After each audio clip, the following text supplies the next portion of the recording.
आज बात करते हैं भगवान श्री कृष्ण के सर्वोच्च धाम गोलोक की। एक ऐसी दुनिया जो हमारी सोच से भी परे है। बस यही है गोलोक का असली मतलब। इसे परम धाम भी कहते हैं, जहां से कोई लौट कर नहीं आता। ये एक ऐसी जगह है जहां दुनिया के कोई नियम नहीं चलते। जन्म मृत्यु का चक्र यहाँ हमेशा के लिए खत्म हो जाता है। तो ये दिव्य लोक आखिर है कहाँ? ब्रह्मांड में गोलोक का स्थान सबसे ऊपर है, सबसे ऊंचा। इतना ही नहीं, भगवान विष्णु का धाम वैकुंठ भी गोलोक के नीचे आता है। इससे इसका महत्व पता चलता है। प्राचीन ग्रंथ जैसे ब्रह्म संहिता भी यही बताते हैं कि गोलोक का स्थान सबसे ऊपर है।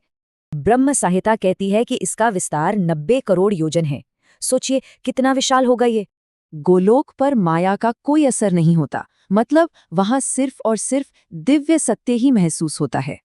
यहाँ की सुंदरता तो खैर अलौकिक है। कहते हैं ये धरती के वृंदावन का ही आध्यात्मिक रूप है। श्रीमद् भागवत में भी लिखा है, जो आत्मा यहाँ पहुंच गई वो हमेशा के लिए कृष्ण के प्रेम में रम जाती है। इसे पारलौकिक वृंदावन भी कहते हैं। एक ऐसी जगह जहां हर पल जश्न है, हर पल आनंद है।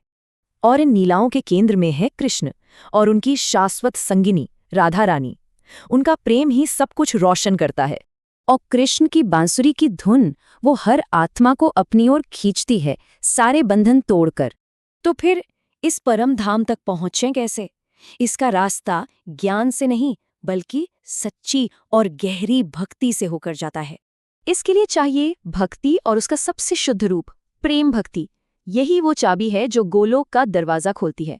भगवत गीता में भी कृष्ण कहते हैं, शरणागति यानी पूरी तरह सरेंडर कर दो, यही एकमात्र रास्ता है। बाकी रास्तों का लक्ष्य मुक्ति हो सकता है, पर गोलोक का लक्ष्य है कृष्ण की हमेशा प्रेम से सेवा करना। स्कंद पुराण में नारद मुनि की यात्रा की कहानी है, जो बिल्कुल यही रास्ता दिखाती है। ये यात्रा बताती है कि गोलोक सिर्फ शुद्ध भक्तों के लिए है, पर इसे यहीं धरती पर भी महसूस किया जा सकता है। कैसे? कृष्ण के नाम का जाप करके, उनकी लीलाओं का ध्यान करके और भक्तों के साथ रहकर। तो गोलोक कोई जगह है या चेतना की एक अवस्था? शायद सच ये है कि ये धाम उसे ही मिलता है जिसका दिल बस प्रेम और भक्ति से भरा हो।